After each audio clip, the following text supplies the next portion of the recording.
Good to be with you. I'm Tony DeCopel in Denver. The breaking news right now. The unprecedented political war between the Trump administration and the head of America's central bank. Public service sometimes requires standing firm in the face of threats. Also breaking tonight, the death toll tops 600 in Iran. The new pictures coming in. Our Holly Williams is standing by near the border tonight. And Norah O'Donnell talks to the exiled Crown Prince. Are you pushing President Trump to initiate regime change? Also developing the new video out of Minneapolis. For the first time, we're seeing the crucial minutes before an ICE agent shot and killed Renee Nicole Good. Nicole Skanga is live. Are you trying to send a message? Also coming in tonight, new details on the murder of that Ohio dentist and his wife. The man police have arrested, what his connection is to the couple.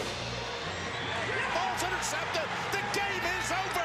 And the good stuff tonight, how a heartbreaking loss led to a heartwarming moment at a post-game press conference. You just hold your head up, okay? Live from America, this is the CBS Evening News with Tony DeCopel, reporting tonight from Denver.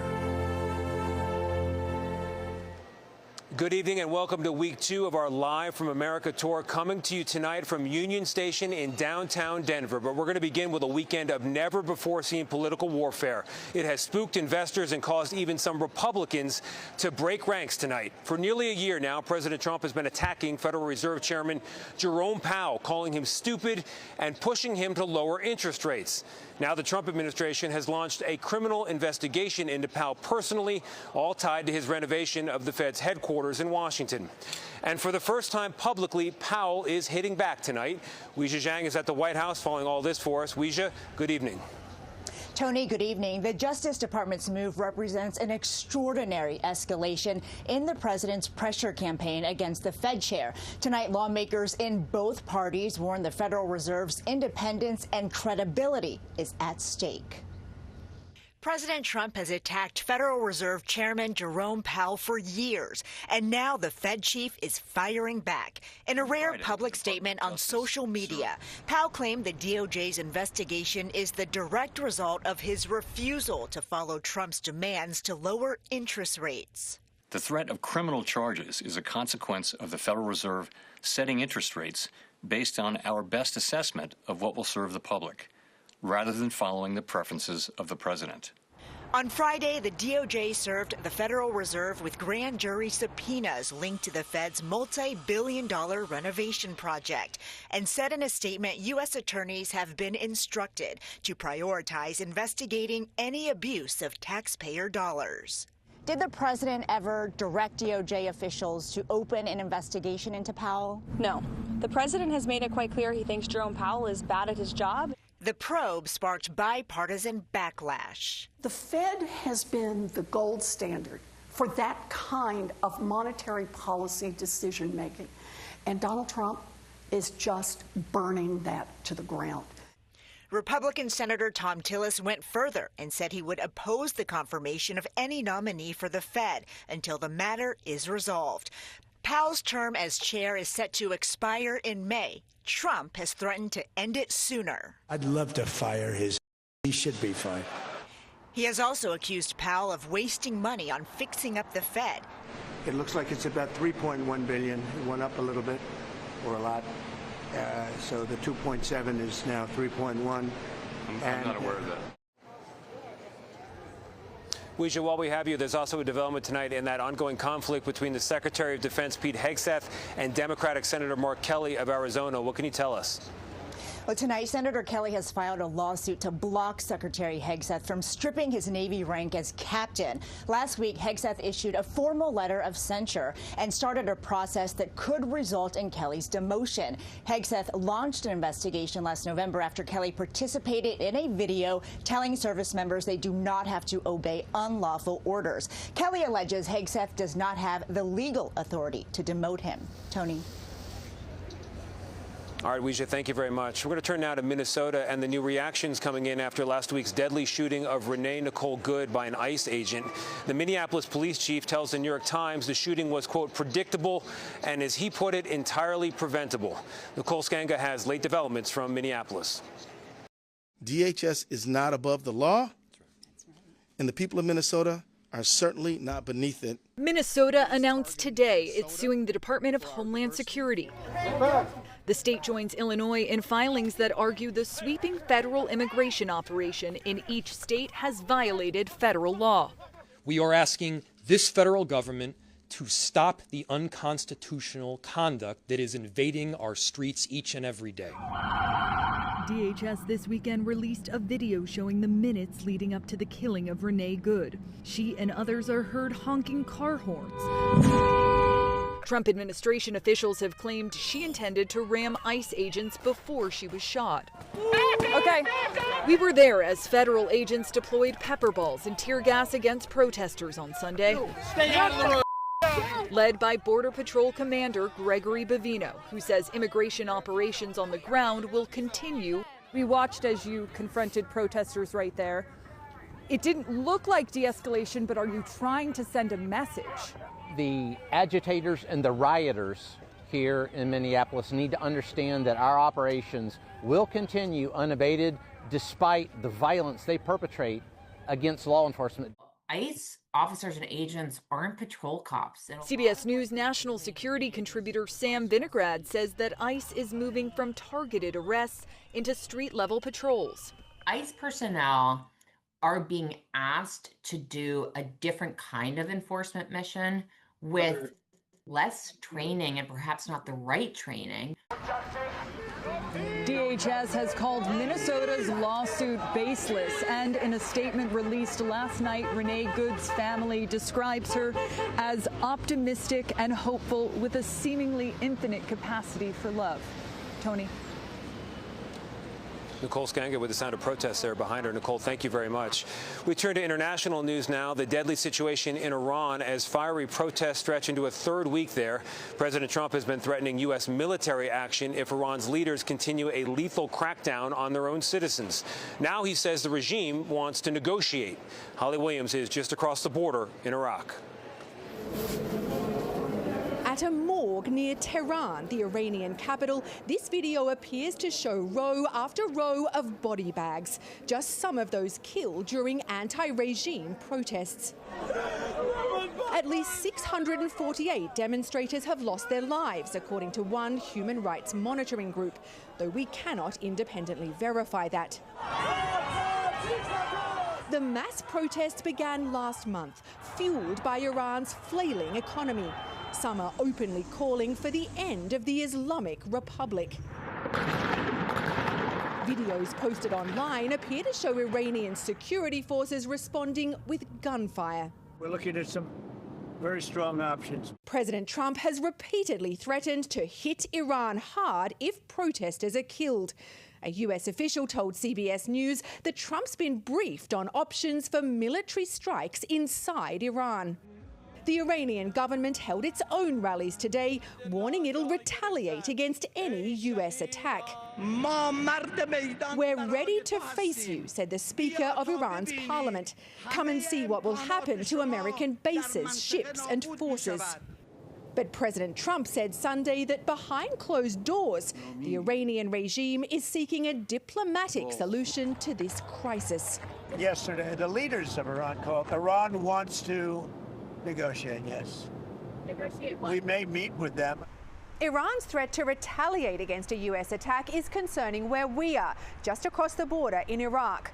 Tony, there are U.S. bases here in Iraq and around 2,000 American troops. Holly Williams for us tonight. Holly, thank you very much. Our own Nora O'Donnell sat down with the Crown Prince of Iran, who's been living in exile in the U.S. since 1979. That's when his father, the Shah, fled during the Islamic Revolution. Nora, you asked him what he thinks America's role should be in Iran. What did he tell you? Good evening, Tony. That's right. Well, Reza Pahlavi wants the U.S. to intervene and take action, something the U.S. government has been reluctant to do in the half a dozen anti-regime uprisings in Iran since the 2009 Green Movement, when millions demanded democratic reform. Reza, I heard you say this weekend that the U.S. should, quote, cut the snake's head off for good and, quote, make sure this regime goes down for good. Are you pushing President Trump to initiate regime change? The president is clear when he says that he stands with the Iranian people. And he, like anybody else, believes, and so do I, that ultimately it's the Iranian people who determine their own fate, and it should be at their hand that change is brought. Solidarity with the Iranian people is ultimately supporting them in their ask, and their ask is that this regime has to go, and we have to overcome the obstacles by putting an end to it, and ultimately, as a result of that liberation, be able to finally be unshackled and free to establish a democratic alternative and come back to the world of nations that can work together for a different future. Tony Pahlavi wants to lead a new transition, but he hasn't been in Iran in some 50 years since he was a teenager, and it's not clear how much support he really has. And there are a lot of questions from analysts and Iranians about his suitability for leadership, his lack of experience, and whether he'd represent a return to monarchy or a path to democracy. There's a key meeting at the White House tomorrow where the president will look at military options. Tony? Nora O'Donnell with the newsmaking interview. Nora, thank you very much. Late today, a man confessed to setting a fire that destroyed the only synagogue in Jackson, Mississippi, according to the FBI. Investigators arrested him over the weekend at a hospital where he was being treated for burns. And tonight we have new video of that fire and a quote from the alleged arsonist himself. Jason Allen is at the crime scene in Jackson. Security video obtained by CBS News shows a hooded, masked man dumping gasoline inside Temple Beth Israel early Saturday morning. After he ignited the gas, flames tore through the library and lobby of the synagogue. The fire destroyed sacred Torahs and left behind extensive damage. As we learned that it was arson, the anger really comes to the top of what your mind thinks, right? An FBI criminal complaint names the accused arsonist as Stephen Spencer Pittman. He told police over the weekend it was, quote, the synagogue of Satan. This same part of the building has been attacked before, firebombed nearly 60 years ago, Tony, by members of the Ku Klux Klan. Schemper is vowing to rebuild all of this. In the meantime, local faith leaders here in Jackson have been offering up their spaces as a place for the members here to gather. Jason Allen for us. Jason, thank you very much. Coming up next on the CBS Evening News from Denver, new developments tonight in the double murder case of an Ohio dentist and his wife, how the suspect is connected to the couple. And later we'll talk live with Governor of Colorado, Jared Polis. I'll ask him if he's really an endangered species in his party. And the good stuff tonight, it's been a tough end to the season for the Jaguars and their head coach. Tonight, the reporter who turned it all around, at least for a moment.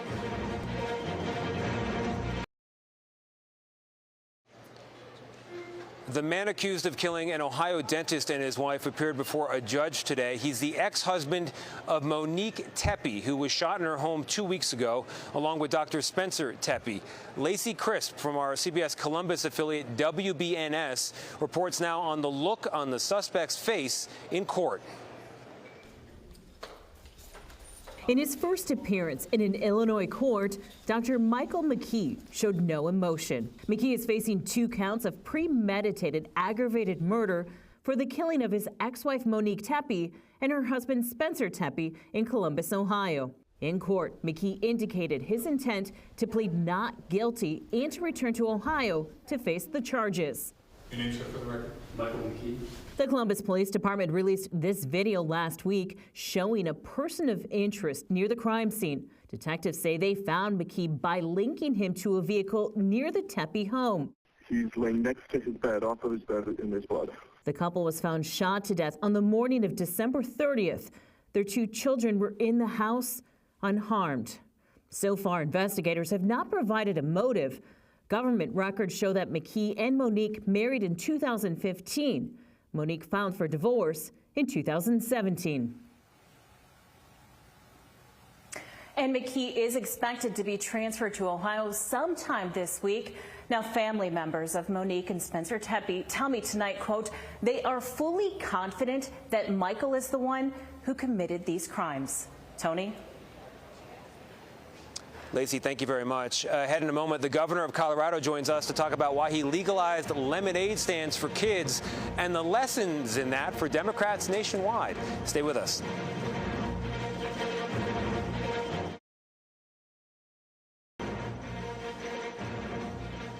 We are back live tonight from Union Station in Denver, Colorado. And Colorado is interesting. It's been a reliably blue state in recent years. But talking to voters on the streets of Denver, you do get a sense of how free-minded people here can be in a state where about half of voters don't identify with any political party at all. And that is reflected by the man serving his final term as their governor, Jared Polis. He is a Democrat officially, but he's sometimes described as a Western libertarian.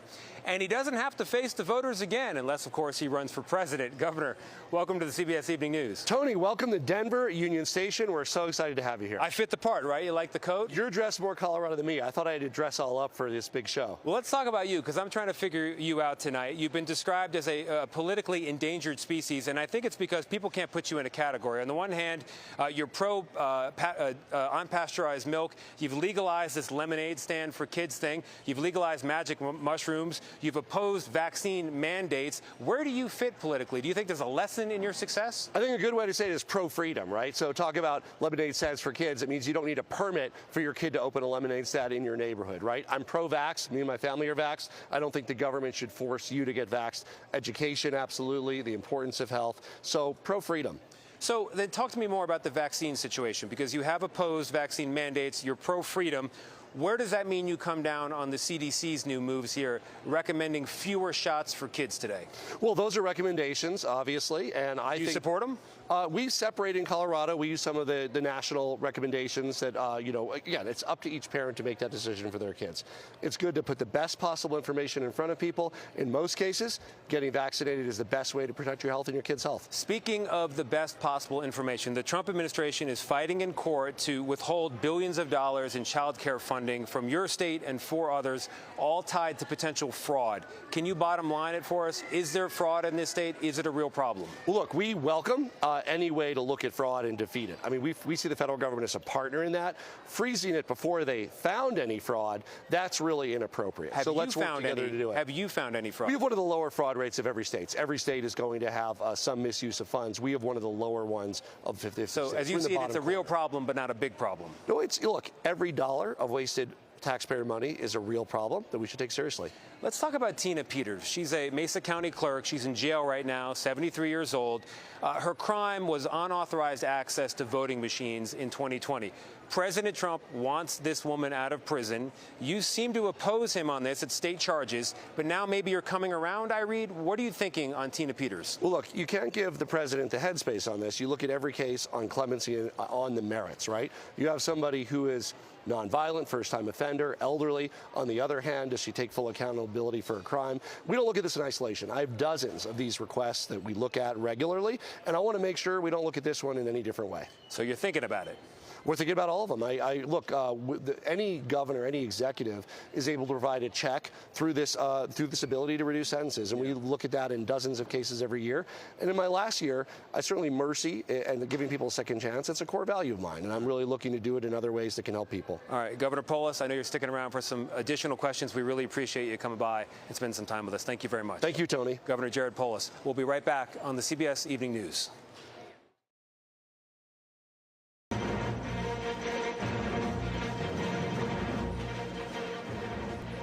We are back live in Denver with the good stuff tonight. The Denver Broncos will take on the Buffalo Bills in the NFL playoffs next week after a crushing loss for the Jacksonville Jaguars. It was a bad day for first-year head coach Liam Cohen, but under NFL rules, he had to then face a room full of reporters all second-guessing his every decision. But amid that misery, a reporter named Lynn Jones of the Jacksonville Free Press had not a question but a comment. I just want to tell you, congratulations on your success, young man. Thank you. You. Hold your head up, all right? You guys have had a most magnificent season. Thank and you. You did a great job out there today. Appreciate so you it. just hold your head up, okay? Thank and you, ladies ma'am. and gentlemen, Duval, you the one, all Thank right? you, ma'am. keep it going. We got another season, okay? Duval is the county there. Now, some folks have criticized that, calling Jones unprofessional, calling what she did not objective. But Jacksonville fans have come to her defense. As one season ticket holder put it, she said what we all wanted to say. And sometimes that truth needs to be heard. And that's another day in America. I'm Tony DeCopel here live in Denver, Union Station. We're going to see you tomorrow live again from Motown, Detroit, Michigan. We'll see you soon. Good night for now.